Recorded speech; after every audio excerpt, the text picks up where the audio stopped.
네, 보신 것처럼 최근 급증하는 아파트 화재 사건의 이면에는 바로 소방 설비 문제가 있습니다. 재산이나 인명 피해를 줄일 수 있는 결정적인 시설은 바로 스프링클러인데요. 지금부터는 이 스프링클러 설치 문제를 취재 기자와 함께 조금 더 자세히 짚어보도록 하겠습니다. 김효순 기자. 네, 이 스프링클러라는 게 화재가 이제 발생을 하게 되면 화재 경보뿐만 아니라 소화 기능까지 있는 자동 설비 장치 아니겠습니까? 건물이나 아파트를 지을 때 당연히 있어야 될 것 같은데 생각보다 아파트에 이게 없는 곳이 많다고 하는데 이유는 뭘까요? 여러 가지 이유가 있겠지만 가장 큰 원인으로는 그동안 느슨했던 소방 관련 규정을 꼽을 수 있겠습니다. 1980년대까지는 스프링클러 설치 규정이 아예 없었고요. 공동주택의 스프링클러 설치가 의무화된 시기는 1990년 7월 소방법 시행령에 처음으로 등장을 합니다. 16층 이상의 건물을 대상으로 16층 이상의 층에만 스프링클러를 설치하도록 했는데요. 그러니까 15층 이하에는 설치하지 않아도 되는 거죠. 이게 문제가 되니까 2005년부터는 11층 이상의 공동주택의 모든 층에 스프링클러가 설치되도록 규정이 바뀌었습니다. 이후 2018년 6월에는 다시 6층 이상의 공동주택의 경우 모든 층에 설치하도록 강화를 해서 이 규정이 현재까지 이어지고 있습니다. 이렇다 보니까 아파트를 지은 시기에 따라서 어느 집은 스프링클러가 있고 어느 집은 없는 상황이 생긴 거고요.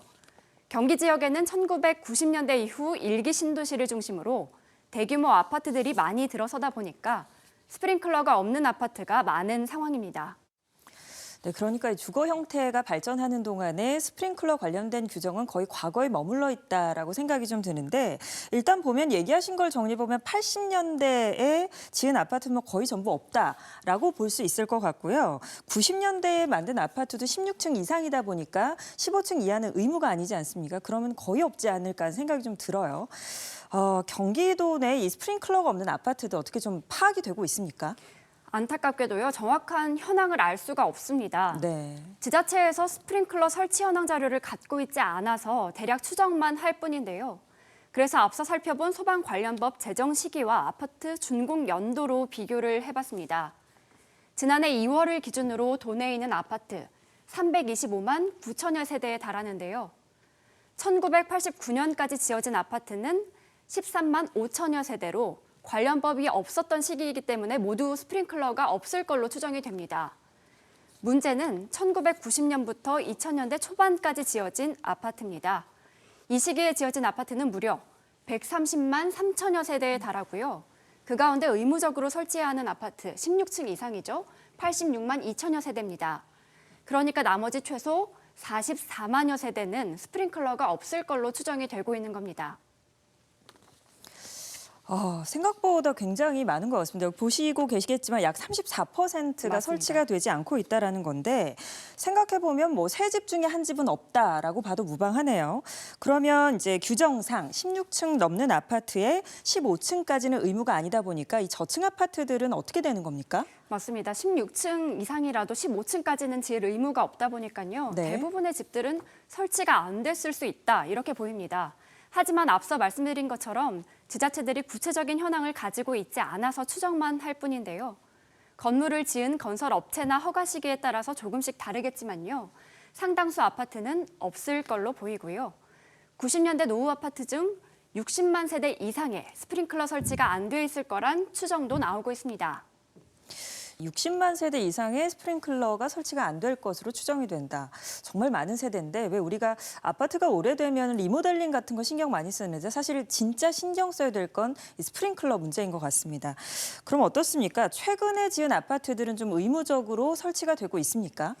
건축 허가 시점에 따라서 좀 다르겠지만요. 2004년 이후에 지어진 아파트에는 대부분 설치가 돼 있을 걸로 보입니다. 네. 2004년부터 2018년까지 지어진 도내 아파트 138만 천여 세대 가운데 134만 8천여 세대에는 설치가 됐을 걸로 보이는데요.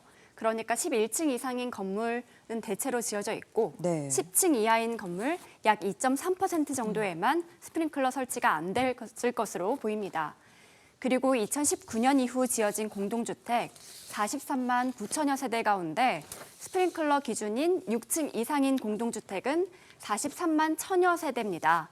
미설치 전체 공동주택은 전체의 1.8% 정도로 스프링클러가 없는 주택 비율이 점점 낮아집니다. 네, 그러니까 정리를 좀 해보자면 2004년도 이후에 준공된 아파트들은 이 미설치 비율이 확 떨어졌을 만큼 대부분 설치가 되어 있다라고 볼 수 있겠고, 그럼 문제는 나왔습니다. 대략 한 90년부터 2000년대 초반 한 3년, 4년까지 이제 의무 규정에 해당이 많이 되지 않는 아파트들이 문제인 상태인데요. 그리고 최근 20년 사이에 입주한 아파트들은 그래도 괜찮다. 이렇게 좀 볼 수가 있겠네요. 네, 경기도 내에 있는 아파트 미설치 수를 보면요.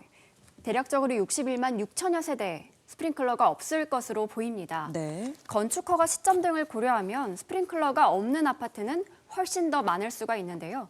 실제 최근 경기도가 아파트 단지를 기준으로 스프링클러 미설치 아파트를 추산을 해봤습니다. 도내 7,172만 곳 가운데 4,497만 곳에 달했습니다. 도내 아파트 단지의 60% 이상의 스프링클러 장치가 없을 수 있다는 얘기입니다. 네, 그러니까 지금 이 TV를 보고 계시는 이제 입주민, 경기도 내에 사시는 아파트 입주민 여러분들의 절반 이상의 집에 스프링클러가 없을 수 있다라고 좀 의식을 하셔야 될 것 같습니다. 정말 엄청난 수치네요. 이 노후 아파트들의 안전 설비 점검이 아주 시급해 보입니다. 네, 이야기 여기까지 듣겠습니다. 수고하셨습니다.